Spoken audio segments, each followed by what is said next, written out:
جريمة مروعة الحقيقة وبشعة وغير مفهومة. طالب لجوء تلقى إشعار من وزارة الداخلية برفض طلب لجوئه، فقام بالانتقام وقتل مواطنا بريئا كان ذاهبا إلى بنك لإنجاز معاملة.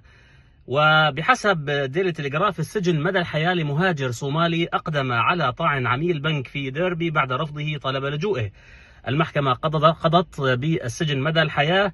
وبحسب التلغراف، القاضي شون سميث في محكمة ديربي كراون حكم على هايبي نور البالغ من العمر 47 عاما بالسجن 25 عاما لأنه قتل شخصا بريئا.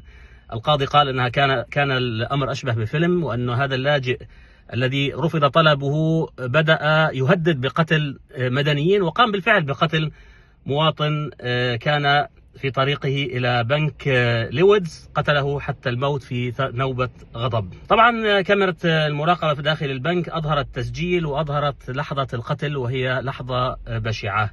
القاضي يقول بأن هذه جريمة يجب أن لا تمر، ويقول بأنه طالب اللجوء رفض طلبه لأنه دفع 400 يورو لعبور القناة الإنجليزية، وكان معروف لدى أجهزة الشرطة في عدد من الدول الأوروبية.